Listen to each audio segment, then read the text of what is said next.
It started with a flicker of unease in the dead of night. At 3 a.m., my Wi-Fi printer began spitting out blank pages like it was possessed. I hadn't touched the thing. Then the sprinklers kicked on twice without a schedule. My wife, Ellen, complained that Netflix was buffering like we were back in the dial-up days.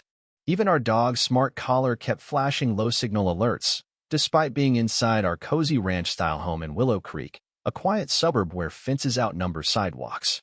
But the real jolt came when I opened my network manager and saw a device labeled Susan's baby monitor pop up on my secured router.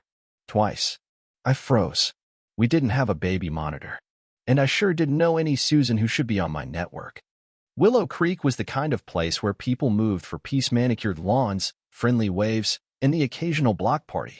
But beneath the surface, Susan, the HOA president, ruled like a part-time dictator. She patrolled with a clipboard, issued fines for grass blades out of line, and wore sunglasses on cloudy days like she was dodging paparazzi.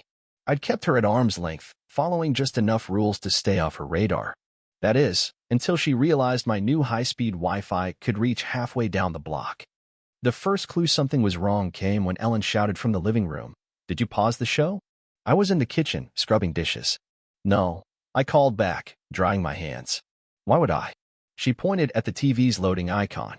I ran a speed test on my laptop. The results were abysmal, slower than a dial-up modem, despite my recent upgrade to a fiber-optic router. Unless Ellen was secretly streaming 10 4K movies, something was off. I opened the router's device list and saw them. Tom's tablet, living room TV _03, and the kicker Susan's guest TV. All active, all leeching my bandwidth. I hadn't shared the password with anyone.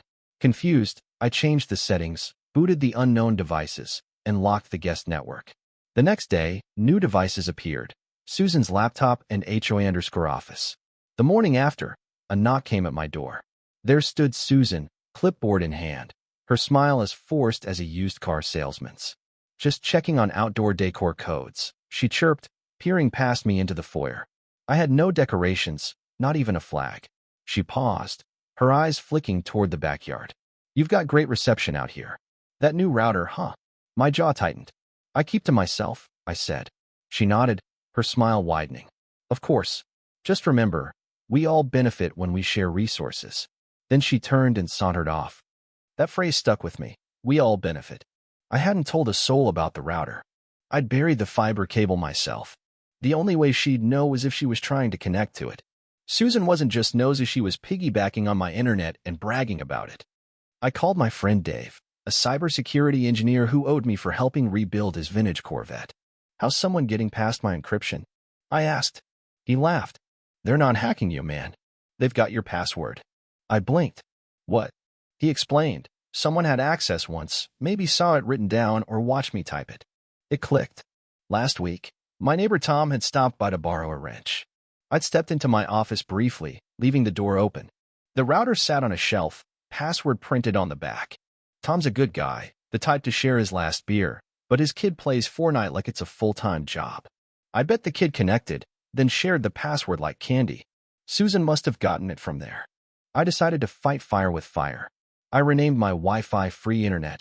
Ask Susan. Within minutes, 5 devices tried to connect. Susan's phone, HOA tablet, even her Ring doorbell. I locked them out and changed the name to Susan's Amuture. The next morning, a crisp envelope appeared in my mailbox.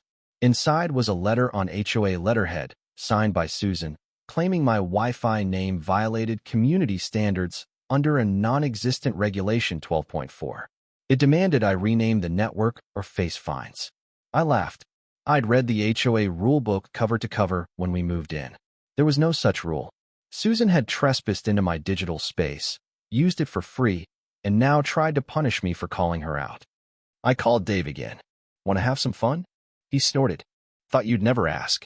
That night, we set up a honeypot network called HOA Elite Only. Anyone who connected was redirected to a page showing a cartoon raccoon chewing a Wi-Fi cable with the message, "This network is monitored for mooching." Logs are sent to the HOA weekly. By morning, 11 devices had tried to connect, including Susan's phone twice. The neighborhood started buzzing. Tom texted me, "Did you change your router name?" Susan's freaking out. I grinned. Good. Then the real fireworks began. Neighbors joined in, Renaming their Wi-Fi asked Susan for password and not HOA sanctioned. It wasn't just a prank, Anna Maria, it was a rebellion. Susan didn't take it lying down. She called an HOA meeting to propose Wi-Fi name standards for community harmony. She stood in the community room, clutching screenshots of my network names, highlighted in neon like evidence in a murder trial. "These are divisive and offensive," she declared. I raised my hand. She sighed. "What now, John?" I stood and handed over a stack of papers. "I'd like to file a countercomplaint. Documented bandwidth theft, unauthorized connections, potential data exposure." The logs showed dozens of access attempts, many tied to Susan's household. A board member, Carl, cleared his throat. "Susan, did you have John's password?" She blushed. "I may have used it for emergency HOA tasks," she mumbled. Carl raised an eyebrow. 14 devices? The room went silent. Her proposal was tabled. For the first time, Susan didn't get her way. Then my nephew, visiting the week before, posted a screenshot of our block's Wi-Fi names on TikTok. "Susan's a moocher. Ask Susan for password." HOA_Susan voted out. His voiceover said, "When your neighbor goes full HOA tyrant and gets clowned by the whole street." It went viral, racking up 500,000 views overnight. Local news called, and Susan gave an interview on her front lawn, ranting about cyber harassment while pointing at my house. I stood on my porch, coffee in hand, and told the reporter, "Everything I've done is legal. All I did was name my Wi-Fi the truth."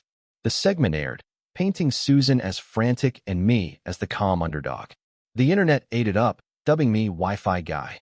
Susan escalated. She sent cease and desist letters to me, Tom, and Carl, accusing us of psychological harassment via digital manipulation. My lawyer tossed hers in the trash, calling it nonsense. Then my security system pinged at 2 a.m. Camera footage showed Susan, hooded, crouching by my utility box with a screwdriver. I flipped on the floodlights, and she bolted, leaving behind zip ties and a cheap Wi-Fi booster. I filed a police report, not expecting an arrest, but to ensure she knew I was watching. At the HOA's annual barbecue, Susan tried one last power play, emailing everyone to ask me to share Wi-Fi for neighborhood harmony. I brought a mobile router, set up a guest network called Susan Charged Us, John Paid, and embedded a redirect message. "This network is funded by John's generosity. Thanks, Susan, for making it necessary." It linked to the HOA budget, showing Susan spent $800 on decorative planters and board lunches. Neighbors were stunned. One muttered, "She used our dues for tapas?" Then someone dropped a bombshell. Public records showed Susan hadn't paid her HOA dues in 3 quarters. The crowd slow clapped, not in praise, but in exhausted relief. Susan unplugged my router and stormed off, tripping on a hose. The HOA board called an emergency meeting. Susan didn't show. Carl announced her removal as president, citing violations of trust and financial transparency. The room exhaled. An apology letter arrived the next day, signed by the board. Susan's house went quiet. Her roses wilted. A for sale sign appeared. She moved across the county to a neighborhood without an HOA poetic justice. As her moving truck pulled away, Tom tossed her welcome home, rules mattered doormat in the trash. The neighborhood transformed. Kids played freely. Lawns stayed neat without fear. Wi-Fi names like No Susan Zone and Bandwidth for All became a tradition, a nod to our victory. Carl drafted new HOA rules focused on real issue safety, maintenance, noise not petty control. We held a block party, unmonitored, with burgers, laughter, and a black and white movie on a garage wall. It was the neighborhood we'd always wanted. A reporter returned for a follow-up, calling our story a community reclaiming identity. I told her it wasn't just about Wi-Fi. It was about challenging quiet control, the rules that erode freedom until no one fights back. The segment aired, inspiring others. A guy in Wisconsin named his Wi-Fi "No HOA here, bro." A woman used my names as password hints. The ripple spread. That fall, I sat on my porch, tea in hand, watching fireflies. My Wi-Fi, "We are home now," glowed at the top of the list. Sprinklers hummed, dogs barked, families chatted. The silence wasn't fragile, it was earned. Susan's reign ended not with lawsuits, but with laughter, truth, and a signal strong enough to carry justice to every corner of Willow Creek. What do you think? Have you faced a bully like Susan in your community? How far is too far when fighting injustice? Share your thoughts in the comments below. Let's debate where the line is between standing up and stirring trouble. Your voice matters.